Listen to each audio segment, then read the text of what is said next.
Estamos na página 68 do nosso livro. Esse estudo sobre o Espírito Santo tem sido maravilhoso, né? Estamos falando no capítulo 8, a obra do Espírito Santo no homem, e o primeiro tópico que nós vimos foi convencer. Hoje nós vamos falar sobre regenerar.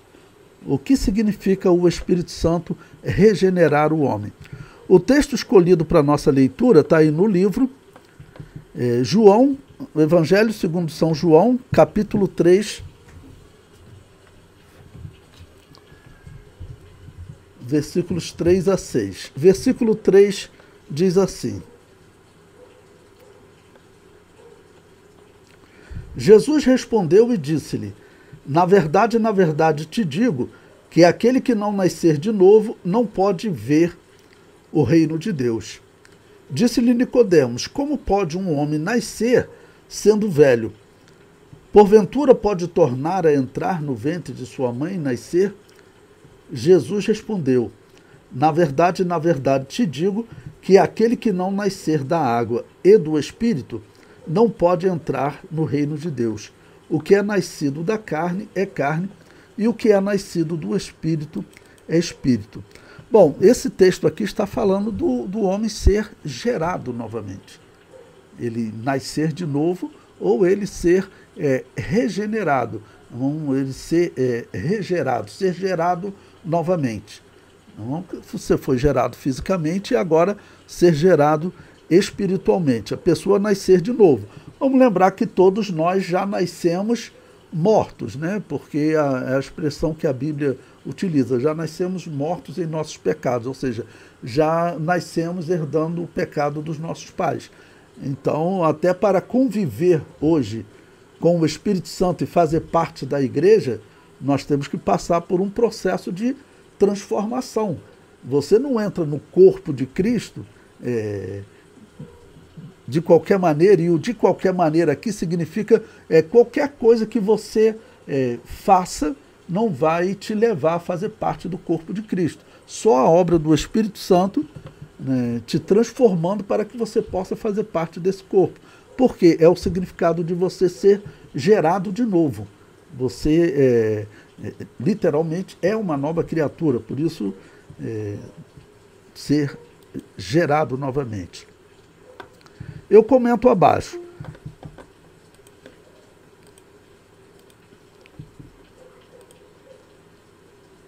Estamos na página 68 ainda. Em Mateus 9,16, Jesus nos fala que ninguém deita remendo de pano novo em vestido velho. Isso significa que, em nossa natureza pecaminosa, precisamos de uma transformação por inteiro. E é exatamente isso que o Espírito faz em nossa vida.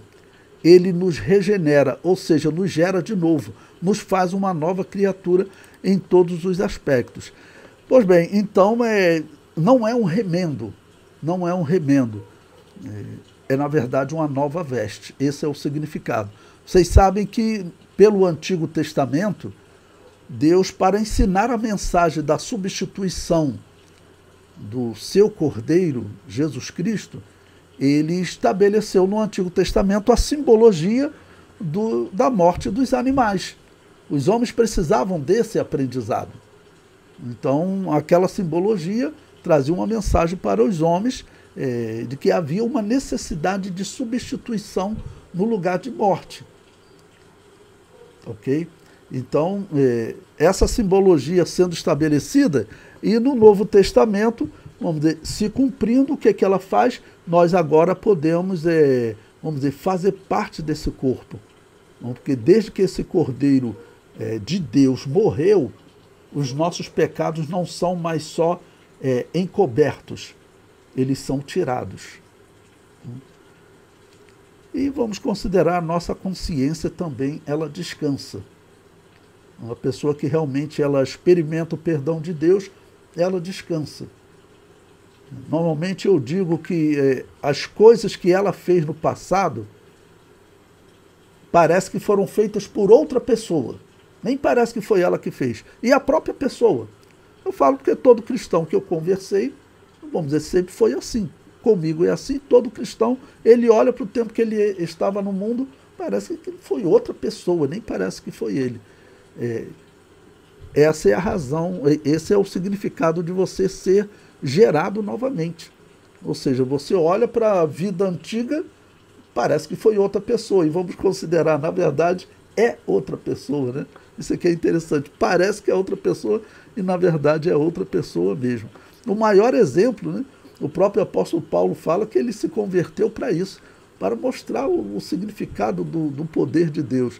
Uma pessoa que era violenta e dirigia apedrejamentos ilegais, porque eles não tinham autoridade para fazer aquilo, estavam agindo de forma ilegal. Então, de repente, aquela pessoa, ela passar por uma transformação, isso mostra que o poder de Deus não tem limite. A questão é o homem, ele de alguma maneira temer a Deus e Deus falar com ele e ele mudar de vida.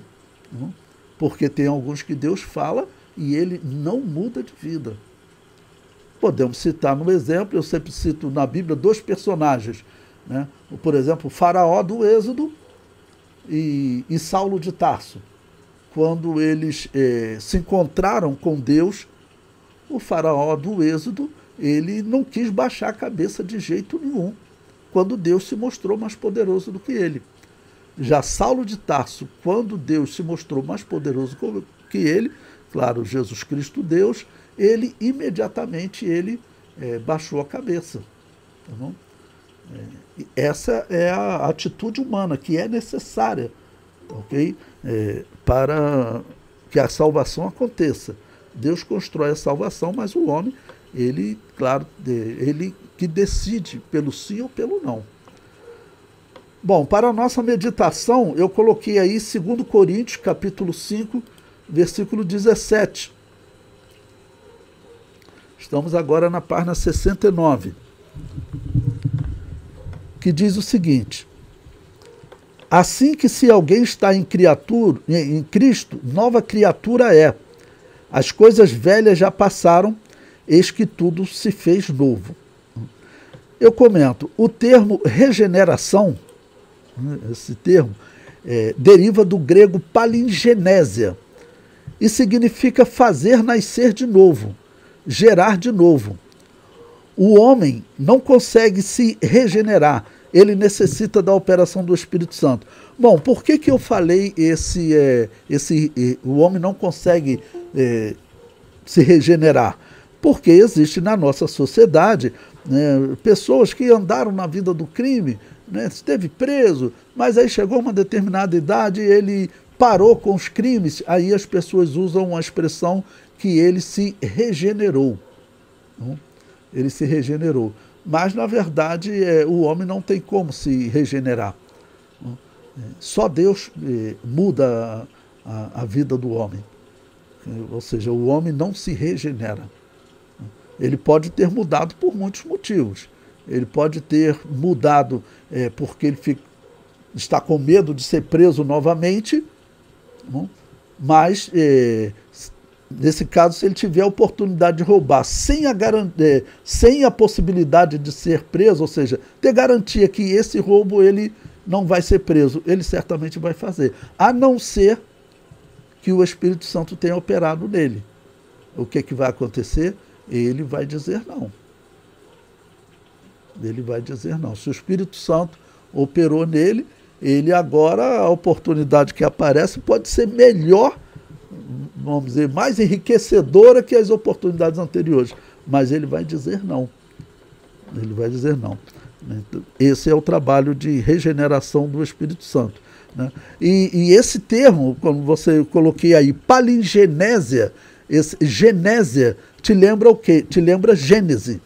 Você sabe que o livro de Gênesis, esse nome ele foi colocado pelos gregos. Os hebreus, na Bíblia hebraica, esse livro ele se chama No Princípio.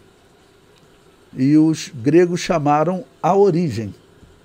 Em grego, Gênesis. Então, palingenésia significa uma nova origem, ou um novo nascimento. Porque Genese significa isso, origem. e Palim se traduz como novo. Então, por isso, novo nascimento, ou nova origem, ou nova gênesis, para utilizar o termo grego. Tá bom? Bom, eu fiz o seguinte também, para poder ilustrar essa mensagem para vocês, eu peguei como que essa palavra palingenésia, já que ela, de uma certa maneira, remonta ao Antigo Testamento também, da Gênesis, né? Como ela aparecia em hebraico. Então, se vocês quiserem anotar uma referência, Isaías 43, versículos 18 e 19, aparece a palavra que é equivalente à palingenésia em grego. Isso é muito bom para você poder, às vezes, estar numa pregação, numa aula, você explicar para as pessoas o significado da palavra. Por isso é que Deus colocou um testamento em hebraico e outro em grego. Então você tem a riqueza das duas línguas, e línguas antigas que eram bem interessantes. Os nomes, eles formavam frases normalmente. Tá bom? Os nomes formavam frases. Por exemplo, D.L. Moody, numa obra dele, que eu não me lembro o nome agora, li há muito tempo, mas ele dizia que Enoque chamou seu filho de Matusalém, que em hebraico antigo significa quando este morrer, isto virá. Este era o significado do nome. Tá bom? Então o nome trazia sempre o significado ligado à vida da pessoa, alguma coisa, até uma profecia sobre a morte da pessoa, e nós conseguimos calcular que Matusalém morreu no ano do dilúvio. Ou seja, o nome do filho dele era uma profecia sobre o dilúvio, né? Muito interessante, muito interessante. Então, os nomes tinham essa característica. Então, aí, Isaías 43, versículo 18 e 19, diz o seguinte: não vos lembreis das coisas passadas, nem considereis as antigas. Eis que farei uma, presta atenção nessa expressão que ele colocou aí agora, olha, coisa nova. Em o grego palingenésia, ele é usado naquela tradução chamada Septuaginta nesse versículo. Qual é a palavra em hebraico? É Shadash. Shadash significa uma coisa nova, ou seja, você ser gerado de novo. Você ser uma coisa nova. Então, eis que farei algo novo, farei uma coisa nova. E veja, quando Deus diz que faz isso, ele prossegue, e agora sairá a luz. Porventura não a sabereis, e eis que eu porei um caminho no deserto e rios no ermo. Bom, se você olhar na sua Bíblia, eu estou aqui com a versão corrigida, né? Se você olhar o título da sua Bíblia, Isaías 43.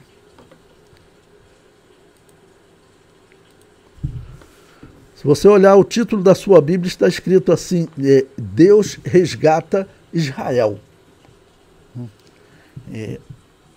Mas por essa palavra, pelo significado dela, o algo novo que Deus diz que vai fazer, é a mesma palavra palingenésia, é o equivalente, digo em hebraico, à palavra grega palingenésia, ou seja, gerar de novo, fazer um novo nascimento. Ou seja, Deus está dizendo que vai fazer com Israel o mesmo que ele fez com a igreja. Então eu até mudaria o título, esse título na Bíblia, em vez de Deus resgata Israel, é um sinônimo, né? Mas eu colocaria Deus regenera Israel, porque é o significado dessa palavra Shadash. Deus regenera Israel, ela significa regenera, mas o título, então, eles colocaram Deus resgata. Deus regenera, tá bom? E automaticamente resgata. Então, está falando, como eu tenho mostrado para vocês, um estudo sobre a obra do Espírito Santo e de regeneração, acaba sendo uma aula de escatologia também, porque nós entramos nesses textos sempre falando que o Espírito Santo é que vai operar a conversão em Israel, tá bom? Principalmente Joel falando, o profeta Joel dizendo, né, que o Espírito Santo vai dar dons a eles nesse período. Então, essa coisa nova que ele coloca aqui, esse algo novo, Shadash, Né?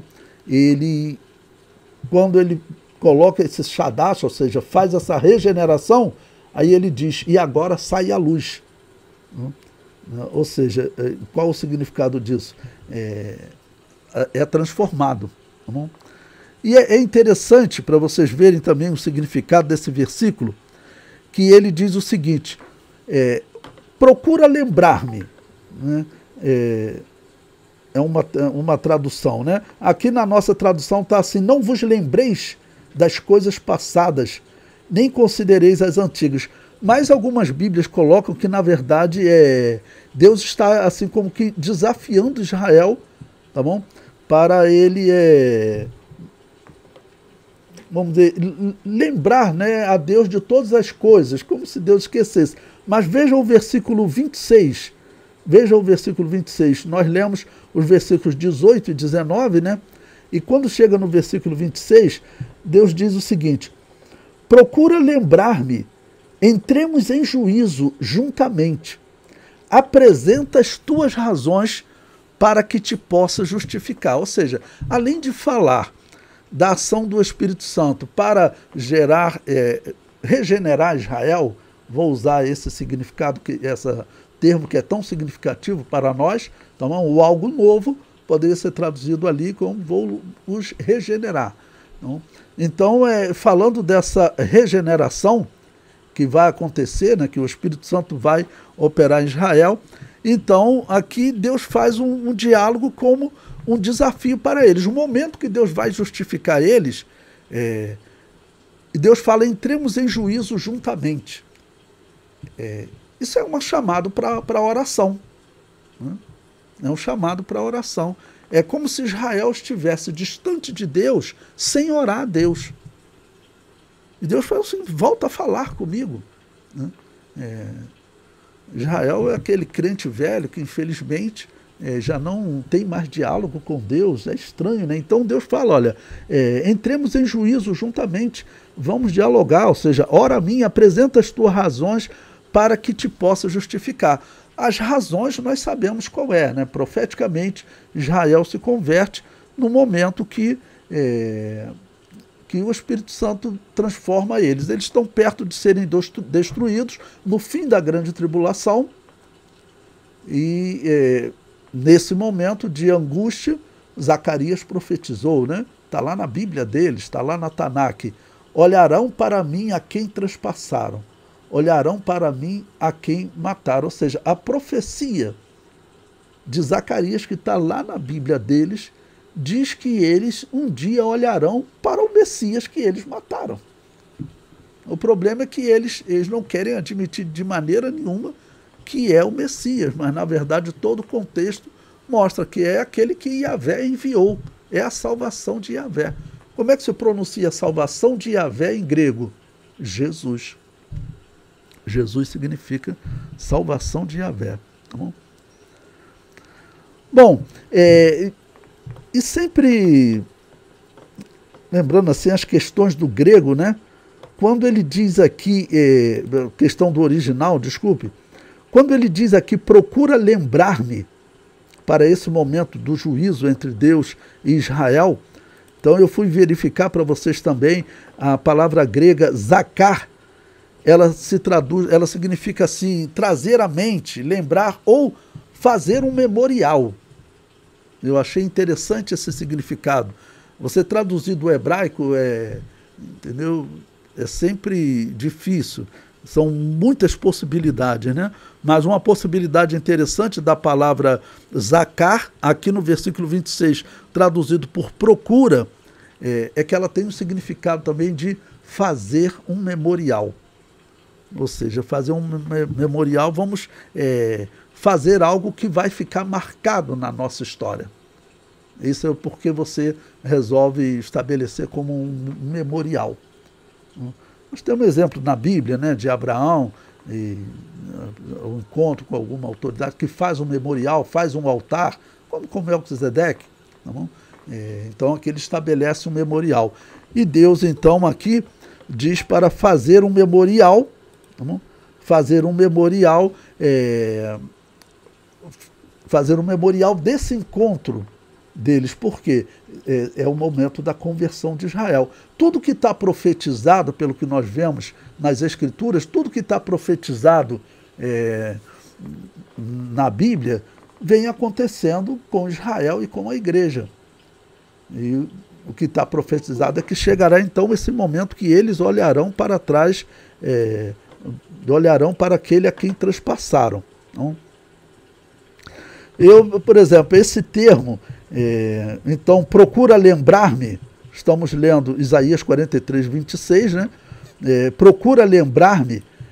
Tem algumas Bíblias, se você pegar outras Bíblias, eu estou olhando aqui a versão atualizada, por exemplo, diz, desperta-me a memória. A versão King James diz, apresenta tua acusação contra mim. E a Bíblia de Jerusalém traduz, aviva-me a memória. Tudo por causa desse termo Zacar. Esse termo Zacar, se você for lá no livro de Êxodo, né, lembra-te do dia do sábado, é a mesma palavra. Então, lembra-te do dia de sábado, é uma maneira de guardar. Então, aqui também o Zacar aqui, ele pode exatamente significar isso, né? Você se lembrar desse memorial que você estabelece, tá ok? Bom, então, vimos palingenésia, a palavra hebraica shadash, que equivale a palingenésia, e ela significa algo novo, ela significa um novo nascimento, ela significa uma regeneração. O que aconteceu com a igreja e também vai acontecer com Israel. Bom, vamos ler mais um versículo que aparece essa palavra Shadash, para nós vermos essa obra do Espírito Santo, descrita no Antigo Testamento. Anota Isaías 51, versículo 10. Esse termo praticamente não precisa, você é muito conhecido, né? Quando diz, cria em mim, ó Deus, um coração puro e renova. Esse termo aí, renova, você pode anotar, é o mesmo regenera. O que Jesus Cristo falou de novo nascimento, palingenésia, é essa palavra hebraica, shadash. Então, aqui é como se ele estivesse orando, cria em mim, ó Deus, um coração puro e regenera em mim um espírito reto, ou seja, regenera o meu espírito, gera de novo, né, para descrever a mudança. Então é o mesmo versículo. E um outro local onde aparece, abra aí a sua Bíblia, anota Jeremias 31, versículo 31. Aqui vai falar de um concerto de Deus, que ele vai chamar de um concerto de regeneração, um concerto novo. Qual é a palavra? É Shadash em hebraico, palingenésia em grego, né? Uma nova geração de concerto, um concerto, né, de Israel que foi regenerado.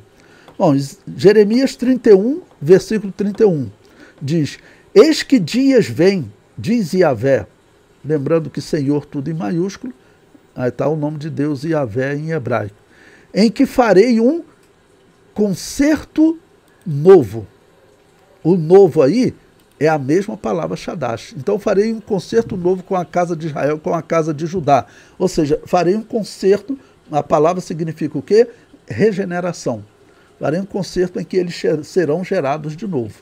Esse é o significado. Então farei um concerto, em hebraico Shadash, se fosse grego, palingenésia, com a casa de Israel e com a casa de Judá. O versículo 32. Não conforme o concerto que fiz com seus pais no dia em que os tomei pela mão para os tirar da terra do Egito, porquanto eles invalidaram o meu concerto, apesar de eu os haver desposado, diz Yahvé. Mas este é o concerto que farei com a casa de Israel naqueles dias, diz Yahvé. Porei a minha lei no seu interior e escreverei no seu coração, e eu serei o seu Deus e eles serão o meu povo.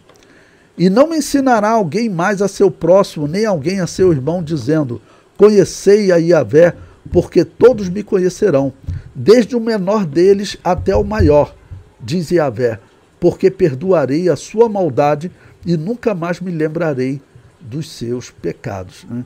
Bom, todos os termos falando exatamente dessa transformação que Israel vai experimentar por obra do Espírito Santo no final da grande tribulação. Nós temos comentado bastante sobre isso, mas vamos relembrar que principalmente o profeta Joel, estudamos o profeta Ezequiel, falando de como o Espírito Santo opera em Israel durante a grande tribulação. Joel falando, dando sonhos e visões. Então, esse momento também desse concerto que Deus falou aí, é um concerto que ele é descrito como concerto da regeneração, concerto da palingenese, que é a palavra grega que nós estamos estudando. Bom, vamos aproveitar também, vamos em Joel capítulo 2, versículo 28,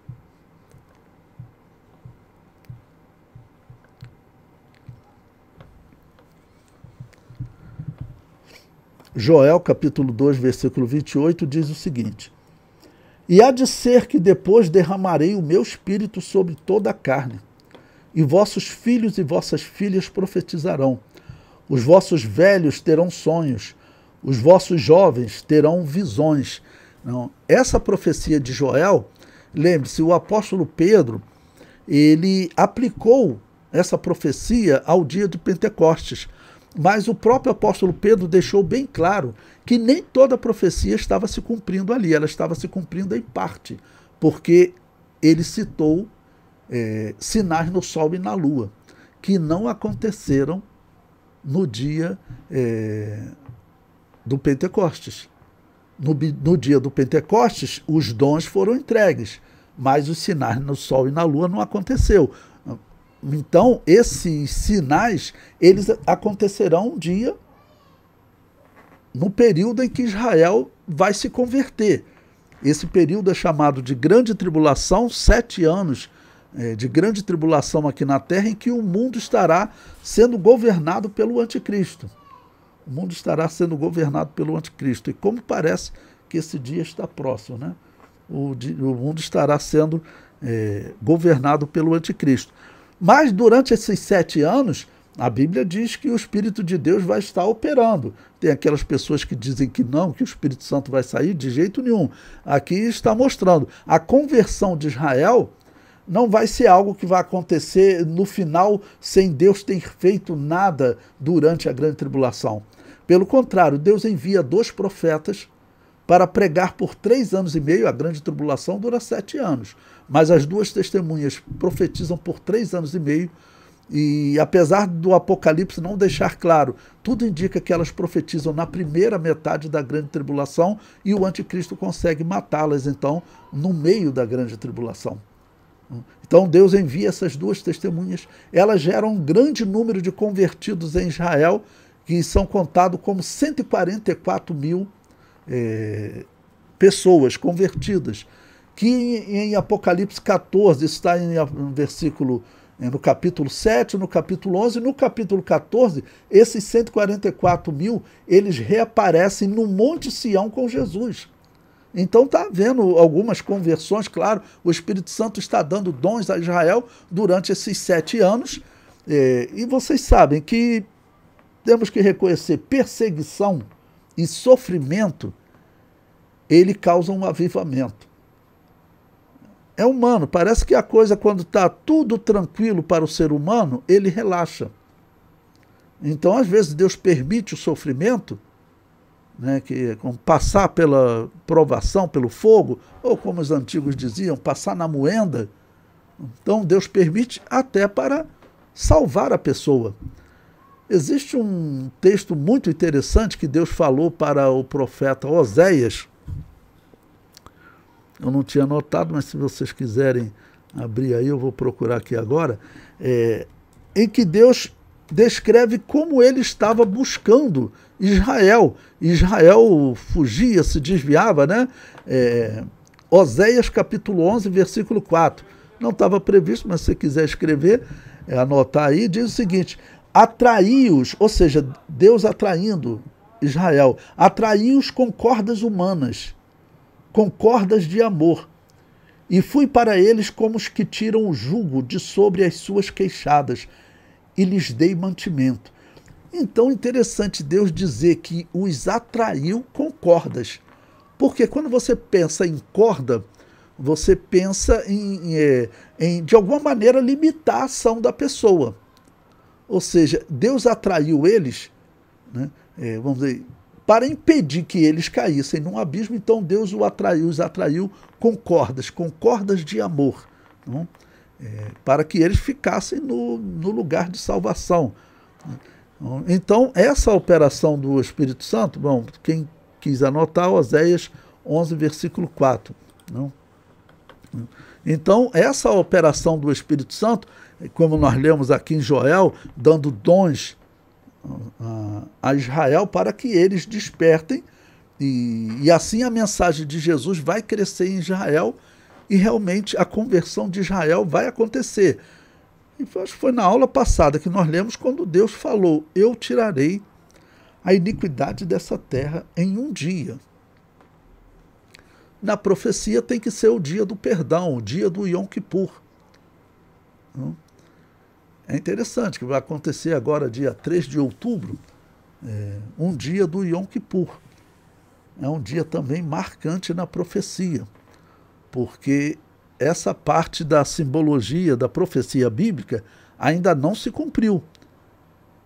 O dia do perdão, ele vai se cumprir exatamente nesse momento em que Israel, após receber esses sonhos, visões, eles acabam por se converter. Não? Acabam por se converter. Bom, prosseguindo então, vamos agora ao item 3, habitar.